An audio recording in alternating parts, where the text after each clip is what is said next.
On est dans le chapitre 11 de notre premier épître aux Corinthiens. Vous savez, on en a déjà parlé plusieurs fois que l'église de Corinthe, c'est une église en difficulté. Plusieurs fois, j'ai mentionné ce verset qu'on va lire de manière un peu plus précise aujourd'hui, puisqu'on est dans ce chapitre-là. Et cette église en difficulté, elle a posé un certain nombre de questions à Paul pour que Paul puisse répondre à ces différentes interrogations de l'église. Plusieurs questions donc ont été abordées, la question de la sexualité, du célibat, de la conjugalité, ensuite la question des cultes païens sexualisés, la question du divorce, et puis ensuite comment se placer en tant que chrétien par rapport aux temples païens, aux viandes sacrifiées aux idoles. Et puis donc la dernière fois, nous avons vu ensemble cette question de la soumission des femmes avec le voile que les Corinthiens voulaient faire porter aux femmes de l'Église et que Paul a dénoncé comme une pratique qui ne se faisait pas dans les églises. Et donc maintenant, on a un nouveau sujet qui va être abordé. Et donc je vous propose de lire tout simplement les versets 17 à 34 de notre texte. Et puis ensuite, je vous proposerai de réagir à chaud sur cette première lecture. Donc nous lisons 1 Corinthiens, chapitre 11, les versets 17 à 34. Puisque j'en suis aux directives, il me faut mentionner un point pour lequel je ne saurais vous féliciter. C'est que vos réunions, au lieu de contribuer à votre progrès, vous font devenir pire. Tout d'abord, j'entends dire que lorsque vous tenez une réunion, il y a parmi vous des divisions. J'incline à croire qu'il y a une part de vérité dans ce qu'on raconte. Sans doute faut-il qu'il y ait chez vous des divisions pour que les chrétiens qui ont fait leurs preuves soient clairement reconnus au milieu de vous. Ainsi, lorsque vous vous réunissez, on ne peut vraiment plus appeler cela prendre le repas du Seigneur, car à peine êtes-vous à table que chacun s'empresse de manger ses propres provisions et l'on voit des gens manquer de nourriture pendant que d'autres s'enivrent. S'il ne s'agit que de manger et de boire, n'avez-vous pas vos maisons pour le faire? Ou bien traitez-vous avec mépris l'Église de Dieu et avez-vous l'intention d'humilier les membres pauvres de votre assemblée? Que puis-je vous dire? Vais-je vous féliciter? Certainement pas. Car voici la tradition que j'ai reçue du Seigneur et que je vous ai transmise. Le Seigneur Jésus, dans la nuit où il fut livré pour être mis à mort, prit du pain, et après avoir prononcé la prière de reconnaissance, il le rompit en disant « Ceci est mon corps, il est pour vous. Faites ceci en souvenir de moi. » De même, après le repas, il prit la coupe et dit « Cette coupe est la nouvelle alliance scellée de mon sang. Faites ceci toutes les fois que vous en boirez, en souvenir de moi. » Donc, chaque fois que vous mangez de ce pain et que vous buvez de cette coupe, vous annoncez la mort du Seigneur, et ceci jusqu'à son retour. C'est pourquoi quiconque mangerait le pain ou boirait de la coupe du Seigneur d'une manière indigne se rendrait coupable envers le corps et le sang du Seigneur. Que chacun donc s'examine sérieusement lui-même, et qu'alors il mange de ce pain et boive de cette coupe. Car celui qui mange et boit sans discerner ce qu'est le corps se condamne lui-même en mangeant et en buvant ainsi. C'est pour cette raison qu'il y a parmi vous tant de malades et d'infirmes, et qu'un certain nombre sont morts. Si nous discernions ce que nous sommes, nous ne tomberions pas sous le jugement. Mais les jugements du Seigneur ont pour but de nous corriger, afin que nous ne soyons pas condamnés avec le reste du monde. Ainsi donc, mes frères, lorsque vous vous réunissez pour le repas en commun, attendez-vous les uns les autres. Si quelqu'un a particulièrement faim, qu'il mange d'abord chez lui, afin que vos réunions n'attirent pas sur vous le jugement de Dieu. Quant aux autres points, je les réglerai lors de mon passage chez vous. Je vous laisse réagir à chaud sur ce texte que vous connaissez au moins en partie. Et je vous propose d'avancer un petit peu alors, et on va commencer tranquillement. Alors, à de très rares exceptions près, les différentes églises chrétiennes partagent, en obéissance au commandement du Seigneur, au cours du culte, un repas communautaire. Et ce repas prend des noms différents. Vous en connaissez certains, probablement, des noms qui se retrouvent dans le texte biblique. Parfois, on appelle ça le repas du Seigneur, parfois, on appelle ça la fraction du pain, parfois l'Eucharistie, ou parfois la scène. Dans le milieu protestant, on parlera de la scène ou de la Sainte Seine, qui veut simplement dire repas du soir, puisque du coup, Jésus a fait la première scène lors d'un repas du soir avec ses disciples. Alors, un premier jalon quand même qu'il faut qu'on pose au sujet de la manière dont on vivait la Sainte Seine autrefois. Parce que ce moment de scène, ce n'était pas une cérémonie dans le culte, mais c'était un véritable repas. On parlerait d'agape aujourd'hui. Hein. Et donc ce repas symbolique, eh bien, il se prenait chaque fois que les chrétiens se rassemblaient dans des maisons particulières. Et peut-être vous le savez, peut-être pas, les premiers chrétiens, ils se réunissaient en fait dans de très grandes maisons. Là, vous en avez une donc on a fait une coupe pour qu'on puisse voir. Donc c'était des maisons sur 3 étages, hein, avec bon, le sous-sol, c'était beaucoup les bassins, etc. Mais vous aviez ensuite une cour centrale, et puis à l'étage, vous aviez souvent une grande salle de réception, et c'était là où l'Église primitive souvent se réunissait. C'est le cas dans le livre des Actes, par exemple. Et c'est probablement dans une pièce comme ça que Jésus a célébré la Pâque avec ses disciples. Ils étaient d'ailleurs un peu plus que 12 à ce moment-là. Donc, on est bien avec une vie communautaire qui partageait parfois de manière quotidienne, parfois de manière hebdomadaire, la vie de l'Église avec un repas partagé. On le trouve d'ailleurs dans le livre des Actes, hein, dans le acte 2. Tous les jours, d'un commun accord, ils se retrouvaient dans la cour du temple, ils rompaient le pain dans les maisons et prenaient leur repas dans la joie avec simplicité de cœur. Ils louaient Dieu et le peuple tout entier leur était favorable. Le Seigneur ajoutait chaque jour à leur communauté ceux qu'il sauvait. Donc, dans l'Écriture, il semble que les premiers chrétiens, eh bien, ils partageaient le pain tous les jours. Probablement, c'était en souvenir des repas de tous les jours partagés avec Jésus. Et plus tard, d'après les textes que nous avons, alors je pense à la Didaché notamment ou à des textes de Justin Martyr, les chrétiens se réunissent a priori surtout le premier jour de la semaine, et c'est à ce moment-là qu'ils rompent le pain lors de ces rencontres. Alors, on ne sait pas exactement ou précisément quand la scène a été détachée des agapes de l'Église pour devenir un élément du culte chrétien. En 110 après Jésus-Christ, Ignace pouvait écrire aux chrétiens de Smyrne « Il n'est pas permis en dehors de l'évêque ni de baptiser ni de faire l'agape ». Ce qui semble dire quand même qu'il y a un moment où on a ritualisé un peu la pratique de l'agape autour d'un évêque. Et d'ailleurs, on met déjà en lien le baptême et la scène. Donc, ce qu'il faut bien comprendre, c'est qu'au moment où Paul écrit aux Corinthiens, le partage du pain et du vin se fait donc au cours d'un repas communautaire, qu'on nomme agape. D'ailleurs, le verset 34 nous le dit clairement. Hein, pour Paul, il s'agissait bien d'un repas, pas d'autre chose. Le mot repas, d'ailleurs, il fait référence directement au repas principal dans la culture gréco-romaine. C'était un repas qui était pris en milieu d'après-midi et il était autant alimentaire que festif. Et il faut comprendre cet arrière-plan parce qu'avant d'être tourné vers le sacrifice, la scène, c'est d'abord un repas communautaire. Un repas communautaire dans la joie que Dieu donne. C'est un repas de famille en présence du Père Céleste. C'est un temps de célébration communautaire autour de Christ, le chef de la communauté, qui annonce le retour de Christ. C'est un temps de communion avec l'Esprit qui nous unit les uns aux autres. En fait, c'est un repas où on prie, on chante, on partage la parole. C'est un temps de culte, comme le montre le texte d'Acte 2. Ça va? Mais la scène, donc, c'est d'abord un repas. Et donc, c'est au cours de ce repas, qui est marqué par la fraternité, par la joie, par l'unité, qu'on va se remémorer le sacrifice du Seigneur sur la croix. Et donc, on a un moment un petit peu solennel, c'est vrai, au moment dans ce repas, qui s'est formalisé ensuite, qui va s'appeler donc ce moment l'Eucharistie, ça veut dire rendre grâce. Hein, donc, on a un moment où on va rendre grâce à Jésus-Christ pour son œuvre. Et donc, dans le cadre de ce repas, de ce culte, autour d'un repas, eh bien, on va rendre grâce à Dieu. L'Église, ensuite, en partant de ce repas avec des prières, etc., va glisser donc la scène dans le cadre d'un culte communautaire où on va avoir un temps de partage de pain et de vin, on va se souvenir. Et puis, avec le temps, eh bien, on va formaliser un rite hein, dans le cadre du culte. Et puis, les protestants vont reprendre ce rite-là, vont le traduire d'une manière un petit peu différente au niveau théologique. Et puis, on va avoir du coup cette idée du temps de mémoire avec la modernité. Ça va être un moment entre soi et Dieu pour faire le point.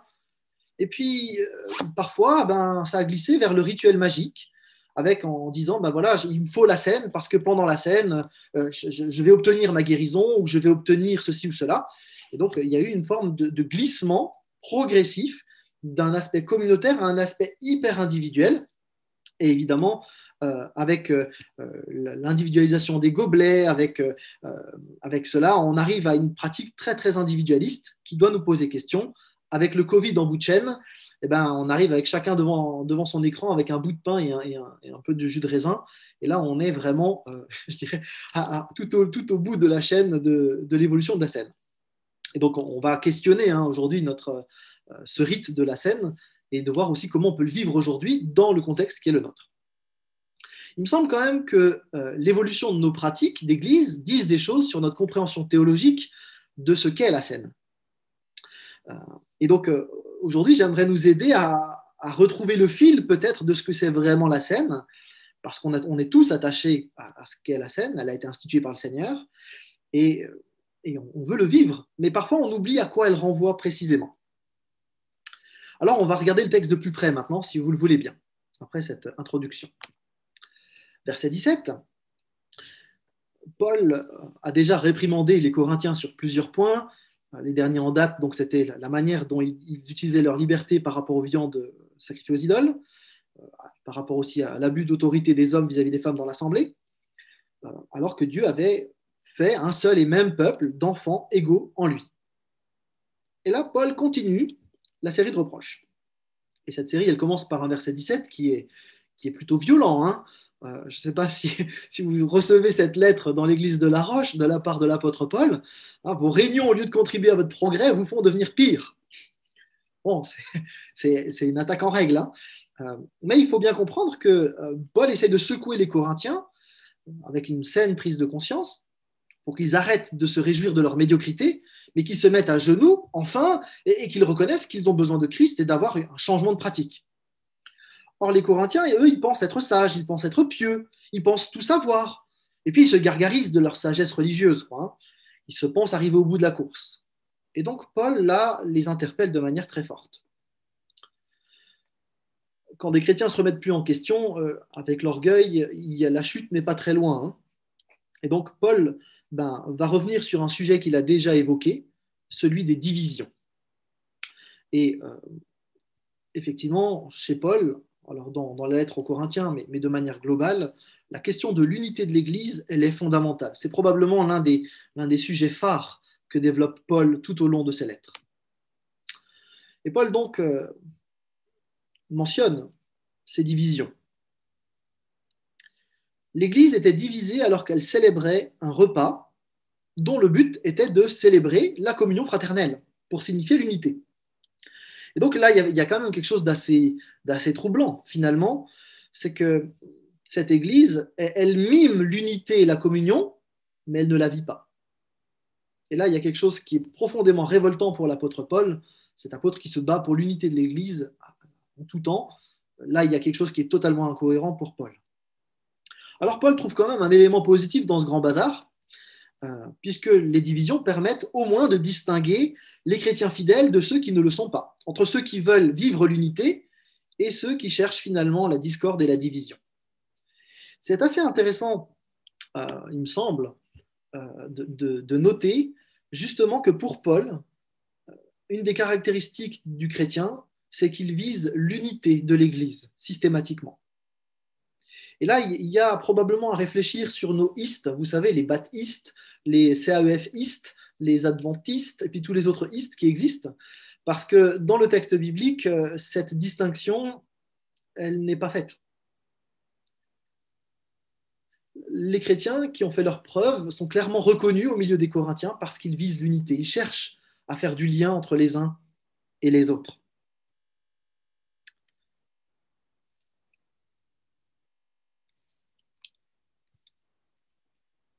Alors que le repas de la scène est là pour marquer l'unité, pour célébrer l'acte désintéressé par excellence, Christ qui s'est donné pour nous, eh bien les Corinthiens ont changé cette évocation par une expérience égoïste.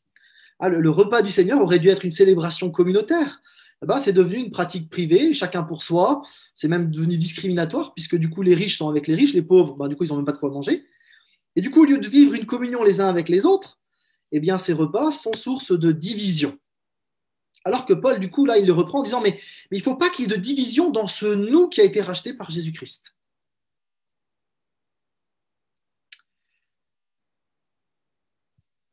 L'idée de former un seul et même peuple sous la direction de Jésus-Christ n'était donc pas acquise déjà à l'époque. Vous voyez que quand on a du mal avec la multiculturalité, avec le transgénérationnel, etc., ce sont des problématiques qui, en fait, datent depuis le début de l'histoire de l'Église. Ce n'est pas nouveau. Et il me semble que ça vaut la peine de citer à nouveau un texte qui est au cœur de l'enseignement de Paul sur l'unité, Galates 3. Maintenant, par la foi en Jésus-Christ, vous êtes tous fils de Dieu. Car vous tous qui avez été baptisés pour le Christ, vous vous êtes revêtus du Christ.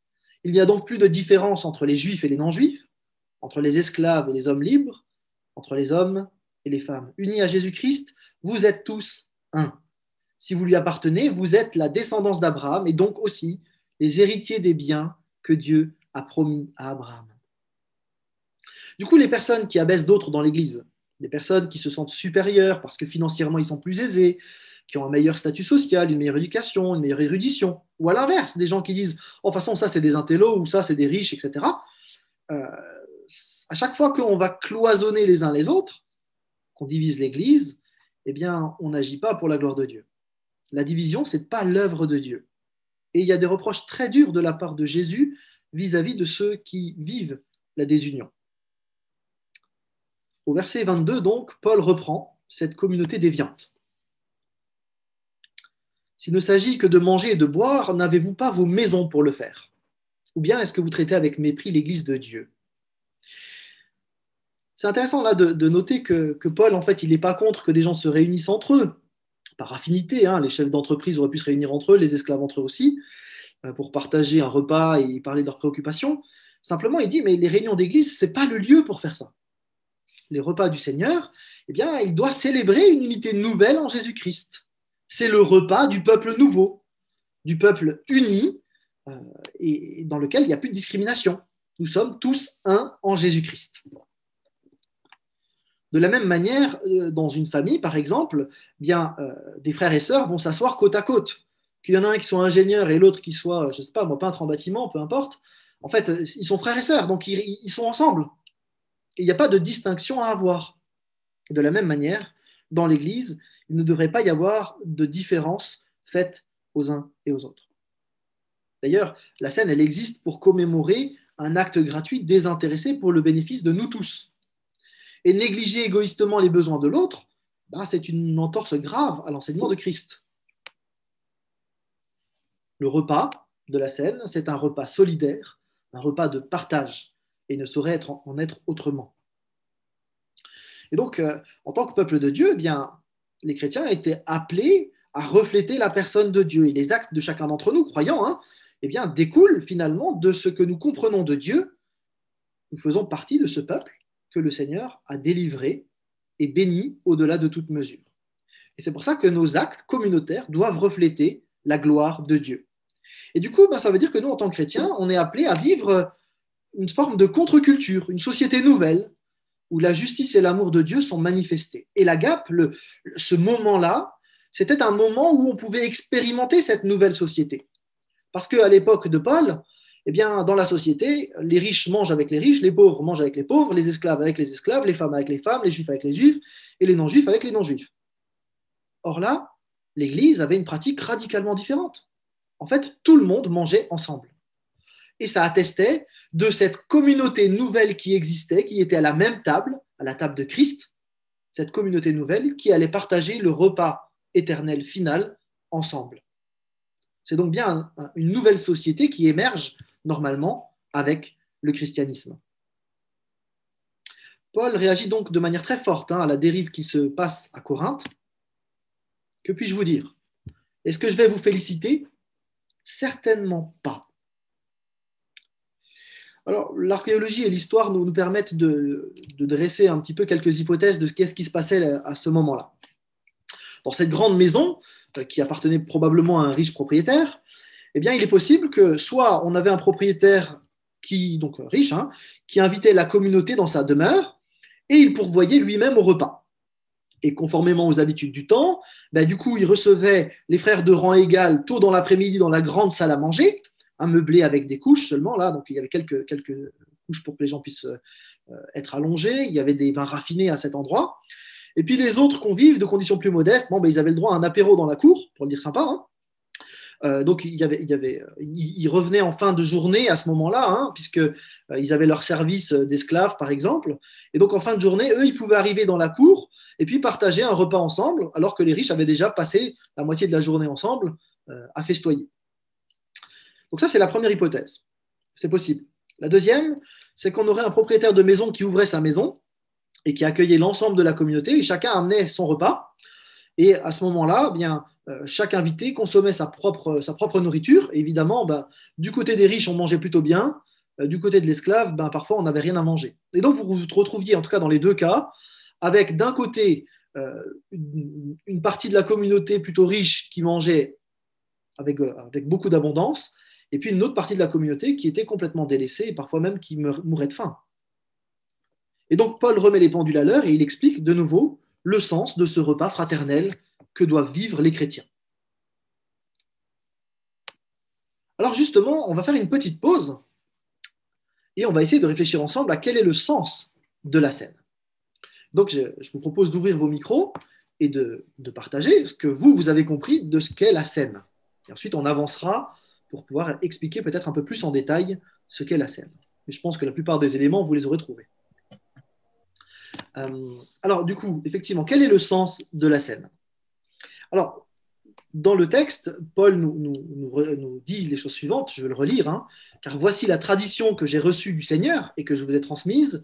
Le Seigneur Jésus, dans la nuit où il fut livré pour être mis à mort, prit du pain, et après avoir prononcé la prière de reconnaissance, il le rompit en disant, « Ceci est mon corps, il est pour vous, faites ceci en mémoire de moi. » De même, après le repas, il prit la coupe et dit, « Cette coupe est la nouvelle alliance scellée de mon sang, faites ceci toutes les fois que vous en boirez en souvenir de moi. » Donc chaque fois que vous mangez de ce pain et que vous buvez de cette coupe, vous annoncez la mort du Seigneur, et ceci jusqu'à son retour. Il faut d'abord noter que la tradition, elle vient de Jésus lui-même. C'est important de le dire, parce qu'il y a peu de choses finalement que Jésus a demandé expressément à ses disciples de faire. Pour le coup, se souvenir de son sacrifice par un repas, c'est clairement une demande expresse de Jésus-Christ. Probablement que Paul les a reçus par révélation, dans une vision probablement de Christ, mais en tout cas, Christ lui-même a demandé à ses disciples de vivre un tel temps de repas. Alors évidemment, le repas qu'a vécu Jésus-Christ, il n'a pas été vécu comme celui-là. Hein. On ne va pas dans un resto pour dire « j'aimerais une table de 12, mais on prend que la moitié ». Ça n'a pas trop de sens.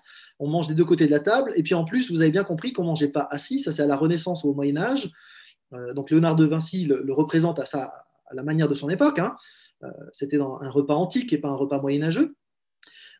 Mais par contre, ce qui est juste, et c'est bien que Léonard de Vinci le représente comme ça, c'est que c'était un repas, un vrai repas. Et donc, il faut absolument tenir ce premier élément. La scène, son sens premier, c'est d'abord un repas. Un repas, c'est un moment convivial, où on profite de la présence des autres. C'est un moment où on partage, où on rit, où on se livre, on se raconte, on s'écoute, on vit de vraies relations. Et c'est pour ça que c'est tellement important de vivre cette notion de repas. Donc la scène, c'est à aucun moment un rite individuel. Et c'est une déformation totale que de vivre la scène en solitaire. Ça n'a aucun sens bibliquement parlant. Et tant que je le pourrais, je résisterais à la tentation de certains d'en faire autre chose qu'un repas communautaire. La scène, c'est nécessairement un acte communautaire. Le repas que propose Jésus, il s'inscrit en fait dans tout un contexte de repas antiques. Il y en avait plusieurs des repas à l'époque, et Jésus fait probablement un mix un petit peu entre tout ça. Dans le monde gréco-romain, on a une pratique qui est très répandue, ce sont celles des repas de groupe, qu'ils soient professionnels, corporatifs, cultuels. On se réunissait autour d'un bœuf, par exemple, qu'on sacrifiait sur un autel païen, en pleine rue ou dans un temple idolâtre, pour célébrer une victoire, un événement joyeux, comme pour un anniversaire, par exemple. Et donc, on avait ensuite toute la communauté qui se rassemblait autour de ce repas. Donc, c'était des repas festifs. Il y avait aussi dans le monde juif, en Israël, plusieurs coutumes de repas. Notamment, lorsqu'il y avait des sacrifices au temple à Jérusalem, avec les animaux qui étaient donc offerts en holocauste, ou des sacrifices de communion, qui étaient seulement brûlés en partie, pour le coup, ceux-là. Les holocaustes, c'était la totalité, hein, et les sacrifices de communion étaient brûlés en partie seulement, et donc le reste, c'était consommé par ceux qui offraient le sacrifice. Et donc, quand on faisait ce repas où on mangeait le reste, finalement, du sacrifice de communion, ce repas s'appelait les todas, et il symbolisait une action de grâce. On a retrouvé des traces de repas entre pharisiens, qui étaient les repas dits de compagnons, et donc c'était là plutôt des repas qui avaient pour but de manger une nourriture pure. Donc ce n'était pas tellement pour souder les membres du groupe ensemble, mais plutôt pour respecter au mieux les préceptes de Moïse. Et puis on a les repas de famille, qui sont probablement là en toile de fond de ce que fait Jésus de manière plus précise, parce que dans les repas de famille, eh bien, on a donc des repas qui sont surtout lorsqu'il y a un hôte qui vient, un invité, le repas du sabbat, le repas des fêtes. Et donc, dans ce cadre-là, eh bien, on va avoir le père de famille qui va expliquer la signification du repas et qui va ensuite partager les différents éléments avec l'ensemble de la famille. Donc, la scène, c'est d'abord un repas. Mais c'est un repas symbolique. Il est chargé de sens. Et on parle parfois des 3 dimensions de la scène. Et on va essayer de clarifier un peu ces différentes dimensions. On dit les 3 dimensions parce que ça permet de bien les mémoriser. D'accord ? D'abord, c'est un repas du souvenir. On l'a dit, donc, dans les fêtes juives, les familles se réunissent autour d'un repas. Et ces repas de fête, ils s'accompagnent de tout un cérémonial qui met particulièrement en relief 3 temps. D'accord ? Donc, on a d'abord la bénédiction sur le pain, avant sa fraction et sa distribution par celui qui préside la table, souvent le père de famille. Ensuite, on a le repas, avec soit du poisson, soit de la viande, qui sont des mets de qualité. On mange rarement de la viande à l'époque, c'est que pour les jours de fête. Et donc là, on marque le caractère festif du repas. Et puis ensuite, on a une bénédiction ou une action de grâce après le repas sur les coupes de vin. D'ailleurs, à l'époque, chacun dispose d'une coupe, donc chacun boit dans un verre. Et donc, Jésus, qui célèbre finalement la Pâque avec ses disciples, avant sa crucifixion, eh bien, il agit comme de coutume lorsqu'il s'agit de célébrer la Pâque. Sauf que Jésus valorise de manière extrême 2 éléments de ce repas. Le début et la fin. La bénédiction sur le pain et la bénédiction sur les coupes de vin. Donc, en plus, il va rajouter quelque chose puisqu'il dit ce pain rompu, c'est mon corps. Ce vin versé, c'est mon sang. Donc, en fait, Jésus donne un sens nouveau à ces 2 éléments de la pratique de la piété juive. En fait, en se désignant dans le pain et dans le vin, en fait, il inscrit sa mort dans le repas. Évidemment, il y a cette idée de reprendre l'idée de la Pâque avec l'agneau pascal qui a été, vous vous souvenez, au temps de l'Exode, avec l'ange exterminateur qui va arriver, on va tuer un agneau, on va prendre son sang pour en mettre sur les linteaux des portes pour que l'ange exterminateur passe au-dessus ou passe par-delà. Et le mot passa, Pâques, c'est le passage, donc ce passage par-delà. Et donc, du coup, Jésus se présente comme celui qui donne sa vie pour sauver, tout comme l'agneau pascal, autrefois, sauvait le peuple d'Israël. Et donc, Jésus inscrit vraiment sa mort dans ce repas. Il indique aussi qu'il faut faire ce repas en souvenir de lui, en souvenir de ce qu'il va faire. C'est la dimension passée du repas. En fait, lorsque nous prenons la scène, en prenant ce repas, nous nous souvenons de ce que Christ a fait dans l'histoire, son œuvre à la croix particulièrement.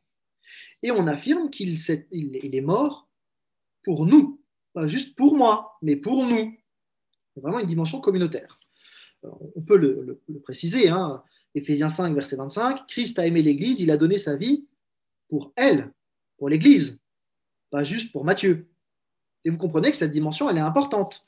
Alors, c'est pas faux de dire qu'il est mort pour moi, mais il est surtout mort pour l'Église, dont je fais partie. Ça a une implication forte sur la manière de vivre la scène. Donc, c'est bien communautairement, en Église, que nous nous souvenons, et pas juste individuellement. Me souvenir individuellement, je peux le faire chez moi, le matin quand je me lève, dire merci Seigneur pour ton sacrifice à la croix. Là, on est rassemblés autour d'un repas. Et autour de ce repas, il y a des gens qui ne seraient jamais ensemble, des esclaves, des riches, des jeunes, des vieux, des femmes, des hommes, des juifs, des non-juifs. Mais on est ensemble parce que Christ est mort pour nous. Et c'est ça le sens de la scène. C'est ce nous communautaire qui célèbre la victoire que Christ a remportée pour nous. D'ailleurs, se souvenir de ce que Jésus-Christ a fait, ça nous permet aussi de nous rappeler que ce n'est pas par nos propres efforts que nous sommes là. Et là, il y a tout le message de la grâce. C'est Jésus-Christ qui nous offre la possibilité d'être en relation avec lui, en paix avec les autres, avec lui aussi. C'est lui qui nous invite par grâce, chacun et tous ensemble. Et c'est lui qui se donne et qui se constitue son propre peuple. Vous voyez que donc la dimension passée de la scène, elle est plus large que juste Jésus est mort pour moi. Vous comprenez bien. Mais la scène, ce n'est pas qu'un repas du souvenir, parce qu'il y a aussi cette dimension présente. Dans cette dimension présente, eh bien, on affirme, on proclame notre foi commune. On déclare notre foi commune en Jésus-Christ. On affirme ensemble, en prenant la scène, que nous sommes sauvés aujourd'hui et nous confessons notre foi dans le seul Sauveur, que nous sommes libres du péché grâce à lui, que nous sommes son peuple, que nous lui appartenons. Donc il y a vraiment l'idée d'une proclamation maintenant de qui nous sommes en Jésus-Christ. En partageant la scène, eh bien, on affirme aussi l'efficacité toujours actuelle de ce sacrifice que Jésus a consenti il y a 2000 ans. Et toutes les fois que le repas a lieu, eh bien, on proclame le message d'humiliation de Christ, de la gloire dont ça a été suivi, mais aussi de l'invitation que Jésus-Christ offre à toute personne, finalement, qui ne le connaît pas encore. Et donc, la célébration ensemble de ce repas, c'est une invitation à ceux qui ne le connaissent pas encore de recevoir de sa part ce que Christ veut offrir. La scène, c'est aussi une proclamation de notre engagement. On affirme notre attachement au Seigneur, notre engagement qui a été inauguré par notre baptême d'ailleurs. Ça appartient plus à nous-mêmes, on veut suivre le Seigneur, on est ses disciples, même face à la persécution, même face au rejet, même face à l'incompréhension ou la diffamation. Et nous ne sommes pas les seuls à reconnaître Jésus-Christ comme Seigneur. Nous sommes un peuple qui reconnaît Christ comme Seigneur. Quelque part, en prenant la scène, on affirme que l'on est des résistants face à la pensée du monde qui place l'empereur au-dessus de tout, que nous sommes des résistants face à la pensée du monde qui fait l'homme au centre de tout. Nous sommes le peuple qui reconnaît que Christ est Seigneur. Et nous affirmons cette seigneurie ensemble. La scène, c'est aussi la proclamation de notre communion réelle, de l'unité que nous vivons les uns avec les autres. Alors, ce n'est pas une unité romantique faite de bons sentiments comme au XVIIe siècle. Non, on est en communion avec Christ et c'est une unité spirituelle incassable qui a des répercussions dans notre vie pratique. Nous avançons ensemble, nous luttons ensemble. Des enfants, des âgés, des femmes, des hommes, des juifs, des non-juifs, on affirme ensemble que Jésus-Christ a changé nos vies. Et cette communion, eh bien, elle explose toutes les frontières humaines. Nous sommes un peuple nouveau, avec un roi, avec une éthique, avec un royaume qui vient. Et cette terre, c'est notre terre. Parce que Christ va venir, il va établir son royaume et on va vivre cette réalité que nous allons régner avec Christ. Mais on ne va pas régner tout seul. On va régner en communauté, ensemble. Nous sommes une famille en relation pour l'éternité. Et là, on glisse bien sûr sur le troisième aspect de ce repas, qui est l'idée du repas eschatologique, de ce repas futur, de la fin des temps. Et c'est un repas qui dit des choses sur la suite de l'histoire. Quand nous sommes rassemblés ensemble, nous réalisons un peu plus que nous sommes peuple du royaume de Dieu. Et donc, on l'affirme très fortement. Nous disons que nous allons régner avec Dieu, que nous allons régner ensemble en Église. Et donc, en prenant le repas de la scène, eh bien, on anticipe le retour du Seigneur. On affirme aussi que nous allons vivre la fête céleste, qui sera un repas sans fin, un repas joyeux que nous allons partager avec Christ pour l'éternité. Du coup, nous affirmons aussi par là notre espérance commune, notre espérance ensemble. Nous affirmons que nos relations les uns avec les autres, parce qu'elles sont en Christ, sont des relations qui vont durer éternellement.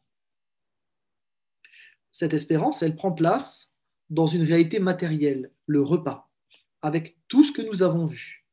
Pendant l'éternité, nous allons vivre un moment convivial où on va profiter de la présence des autres et de la présence de Christ. Ce sera un moment de partage où on vit des relations et on sera dans une communauté unie, sans plus de tension, sans plus de difficultés. Voilà donc le sens de la scène avec ces trois dimensions. Vous voyez que du coup, c'est beaucoup plus riche que Jésus est mort pour moi. Et du coup, peut-être vous comprenez un petit peu mieux ma réticence maintenant à vivre la scène avec son petit bout de pain devant un ordinateur. On en reparlera tout à l'heure.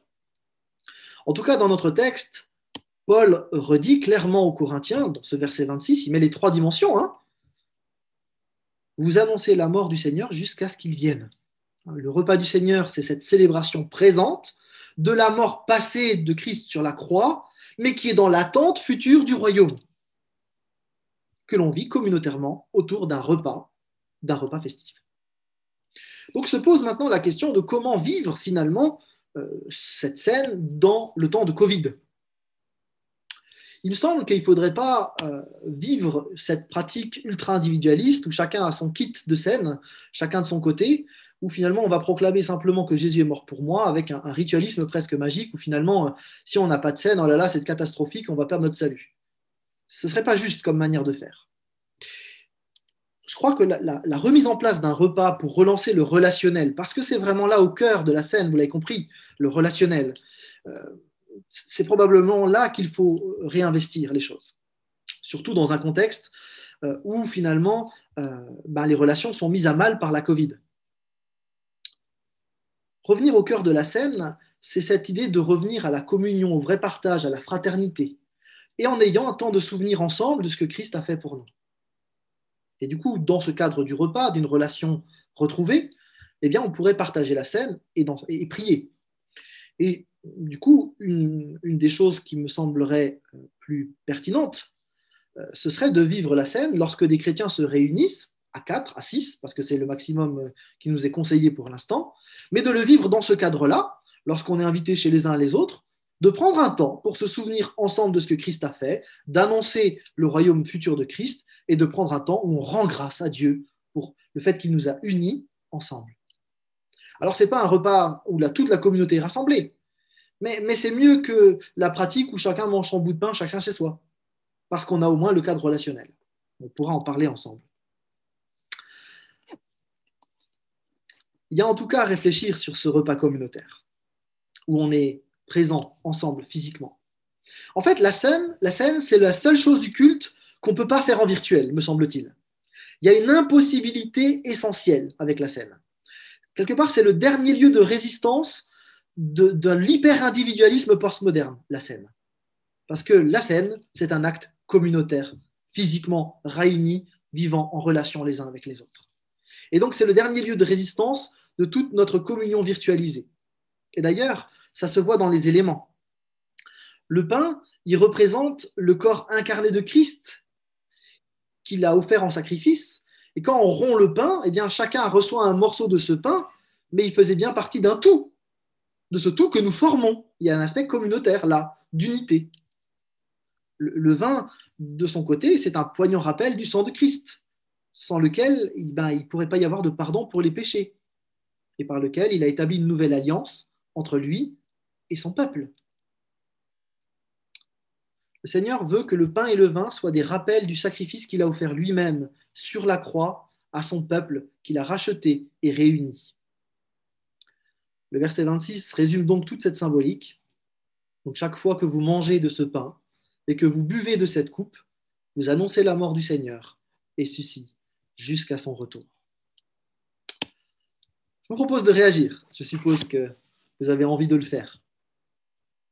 Allez, on avance et on va continuer donc avec les versets 27 à 30. On se rend bien compte avec Paul que finalement la conduite des Corinthiens, elle n'est pas sans conséquences. Une manière tout à fait indigne de vivre ce repas sacré, hein, et de le vivre comme une beuverie en ignorant les autres finalement, alors que Christ, lui, il a donné sa vie pour pouvoir délivrer les uns et les autres. En fait, en méprisant finalement ce repas, les Corinthiens, eh bien, ils bafouaient l'œuvre du Christ et ils se rendaient coupables à son égard. Et donc, ici, Paul nous invite à nous examiner chacun personnellement pour réaliser finalement que ce n'est pas un acte anodin que de prendre la scène. Et donc, il ne faudrait pas le prendre de manière légère. On retrouve l'idée habituelle dans la Bible, le chrétien, il est responsable face à Dieu. Et il est responsable de sa propre vie, mais il est aussi responsable de sa manière d'être en relation avec les autres. C'est ce qu'on a vu dimanche, hein, autant que possible, soyez en paix avec tous. Et je ne peux pas juste dire, moi je suis en paix avec Dieu, tant pis pour les autres, hein, ça ne marche pas.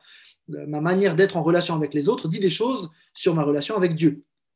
Et donc, du coup, par exemple, se servir de ces événements de Covid là pour dire, bon, ben voilà, maintenant, du coup, on va être à 4 dans l'église, on va vivre la scène, on va refaire une nouvelle église, et tant pis pour les autres, ils ne pensent pas comme nous, on les dégage. Ça, c'est pas tout à fait juste, ce serait une perversion de ce que j'ai dit tout à l'heure.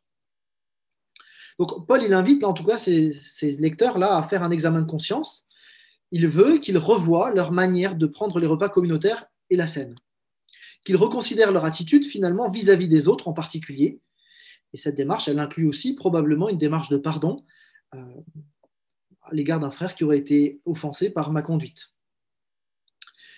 Le verset 29, il indique aussi le rapport à Dieu, parce que je suis invité à regarder mon rapport aux autres, mais aussi mon rapport à Jésus-Christ, en réalisant que finalement, le péché, ce n'est pas un jeu, mais c'est un cataclysme, un fléau que je dois combattre, qu'il a amené Christ à la croix, et donc je suis appelé à discerner ce que je suis en train de faire et tout ce sacrifice que Christ a fait pour moi. On ne se moque pas de Dieu, pour le dire de cette manière-là. Du coup, ceux qui faisaient bonne chère en méprisant les pauvres, ils commettaient une faute grave, et leur attitude hautaine, dédaigneuse, c'était aussi un affront fait à Christ. Les repas communautaires, la participation à la scène, donc qui est un temps fort de confession de foi en Jésus-Christ communautaire, eh bien, ça aurait dû être caractérisé par une solidarité fraternelle. Et au lieu de ça, eh bien, il y avait des pratiques égoïstes qui étalaient au grand jour finalement les disparités de classe sociale entre les Corinthiens. En fait, tout était faux à Corinthe. Quand on y réfléchit un petit peu, il y avait un manque d'unité, il y avait un manque de reconnaissance envers Christ, il y avait un manque de solidarité. En fait, la scène qui était vécue à Corinthe, elle ne reflétait absolument pas le caractère de Dieu. Et c'est bien là l'enjeu, c'est que en fait, notre Dieu trinitaire, c'est un Dieu de relation, un Dieu qui est amour, et un Dieu qui nous emmène avec lui dans son amour. La scène, telle que nous allons la vivre, quelle que soit la forme, elle doit pouvoir refléter le caractère de Dieu. En fait, en prenant la scène, je dis quelque chose de Dieu. Et du coup, la question, c'est est-ce que la manière dont je pratique la scène, quelle que soit la forme, est-ce qu'elle va refléter le caractère de Dieu ou pas?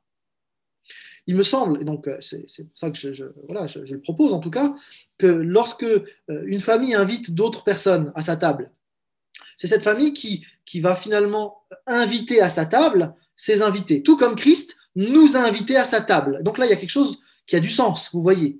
Lorsque chacun va venir avec son propre truc qu'il amène lui-même, on dit quelque chose d'autre. C'est pas moi qui suis invité ou je reçois pas quelque chose, c'est moi qui pourvois à ma propre scène. Et là, la notion de salut par les œuvres, on pourrait presque en discuter, vous voyez.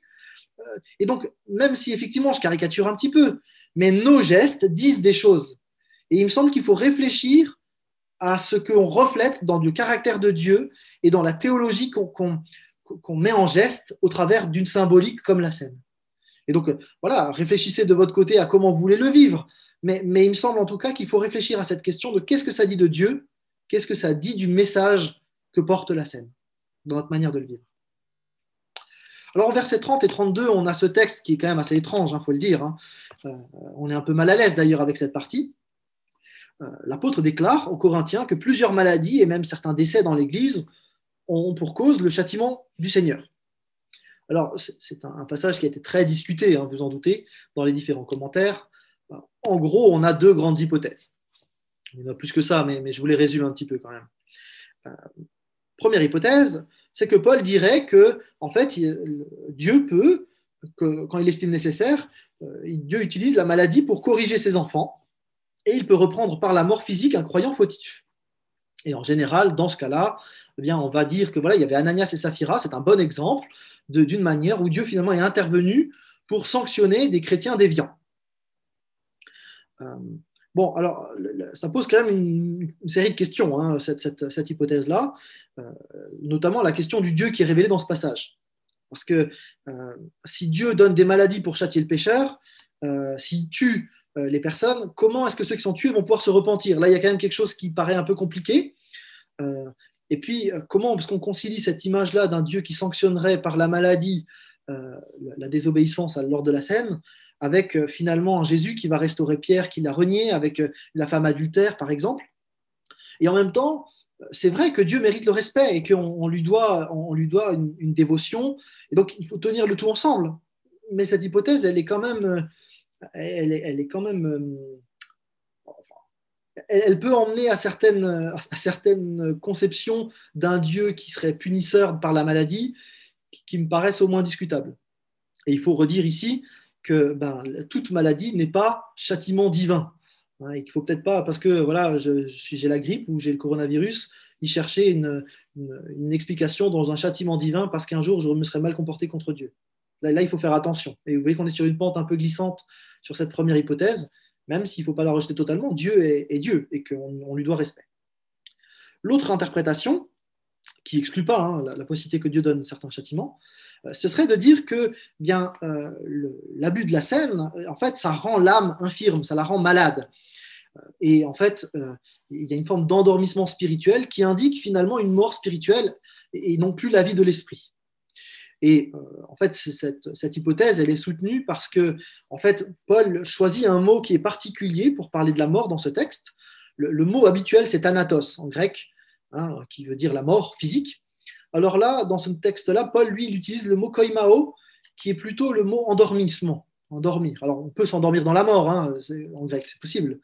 Mais du coup, Paul, il ne choisit pas le mot mort physique habituel, thanatos, il dit, voilà, il utilise le mot koimao. Et donc, c'est probable que Paul utilise une image, celle de la maladie et de la mort, pour parler d'une réalité spirituelle.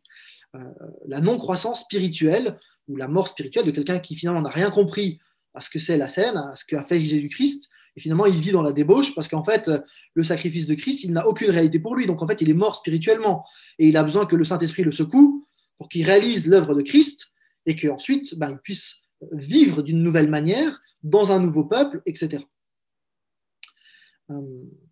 Donc voilà, il me semble en tout cas que heureusement que Christ ne met pas à mort tous ceux qui prennent la scène de façon indigne. Je serais mort il y a longtemps, hein. Voilà. Par contre, qu'effectivement, que ce soit plutôt du côté symbolique, ça a, à mon avis, plus de sens. Ce qui n'empêche pas que nous sommes responsables devant Dieu de prendre dignement la scène. Et donc là, on peut tenir les deux ensemble. Ouais.